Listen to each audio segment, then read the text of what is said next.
Avec Arduino, la sortie qui plaît le plus aux élèves, hein, c'est l'élément piézoélectrique, donc le buzzer, hein, tout simplement ici. Donc le buzzer, voilà, c'est ce composant ici. Alors je vais commencer à monter mon circuit, hein, et donc il me faut reprendre les composants de base, ça va être peut-être plus facile à trouver avec mon Arduino qui est là, et mon protoboard que je vais aussi utiliser ici. Alors, je peux peut-être diminuer un tout petit peu la taille, peut-être, voilà. Alors, que dois-je faire? Donc ça, c'est un composant qui est vraiment tout simple à utiliser. A priori, moi, j'avais tendance à le monter directement, en fait, sans trop me poser de questions, mais j'ai vu que c'était plutôt conseillé de mettre dans le circuit une petite résistance, en fait, toujours pour le protéger ici. Donc on va faire ça ici. Donc je vais prendre une résistance. Et c'est toujours pareil avec les résistances. Quand on ne sait pas trop, eh bien, très souvent, notre fameuse 330, eh bien, elle fait le travail. Alors, comment monter ça ici? Donc ici, il y a plus et moins, mais moi, j'ai jamais remarqué de différence. Donc a priori, même si on les monte à l'envers, je crois que ça marche ici. Donc je vais retourner ici. Et je vais commencer par l'installer ici à cheval, ici, sur la partie centrale. Donc je vais mettre la résistance dans le circuit.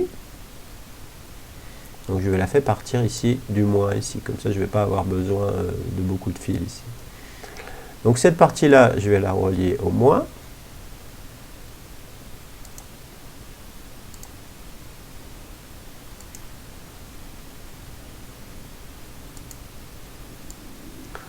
Voilà. Et maintenant, on va prendre un fil d'une autre couleur, on va prendre du jaune. Et on va partir de cette ligne-là, ici. Et on va l'envoyer, moi j'ai l'habitude de faire avec le numéro 10, donc je vais l'envoyer ici, sur la 10.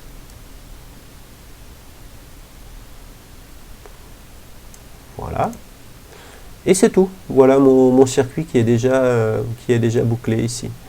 Donc vous voyez, il suffit de venir commander mon buzzer avec la précaution ici, hein, de mettre une résistance, même si moi je m'en étais passé, donc peut-être que j'avais eu de la chance, mais en tout cas, mieux vaut faire ce qui est recommandé.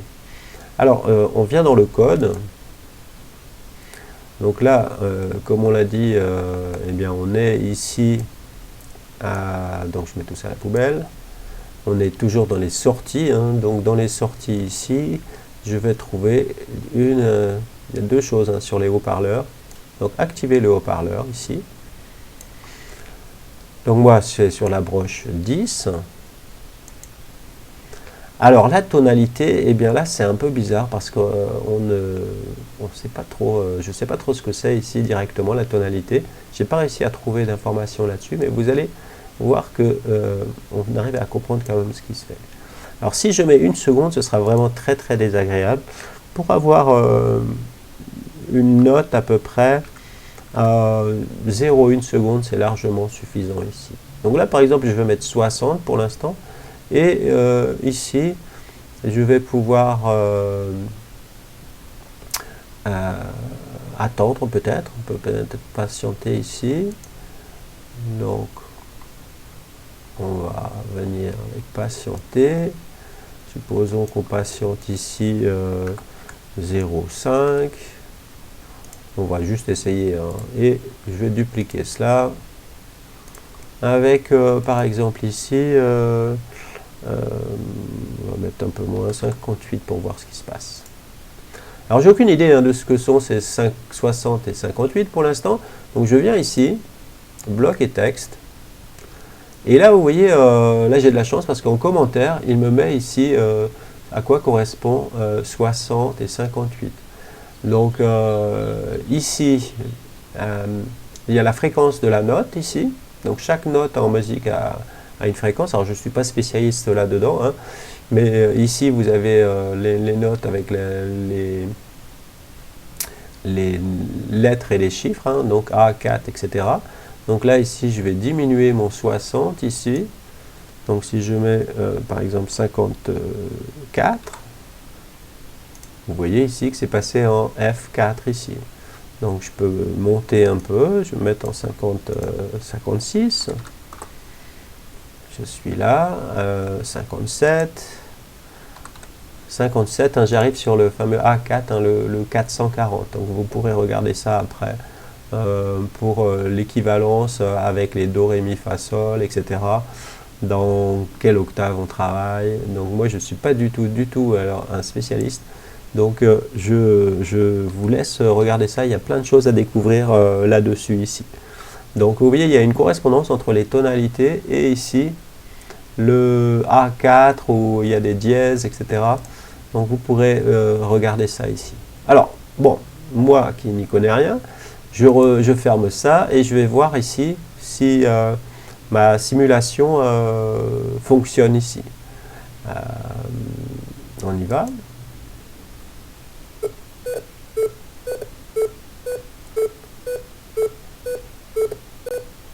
Alors, je ne sais pas si vous entendez, hein, le son n'est pas très agréable, mais ça fonctionne.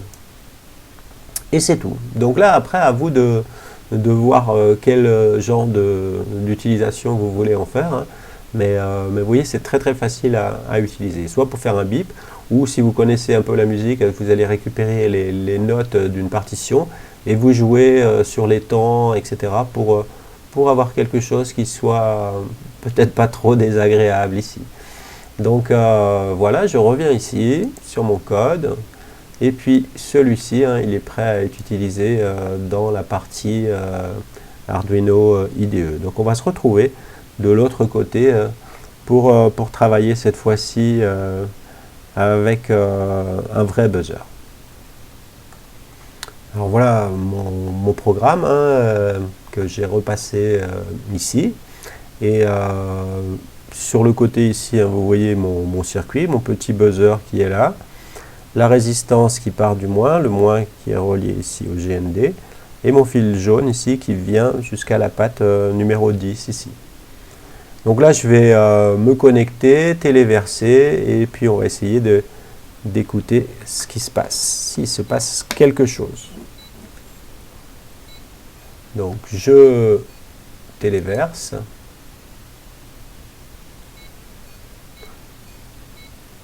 Alors, je vais rapprocher mon micro hein, pour que vous puissiez entendre ce qui se passe.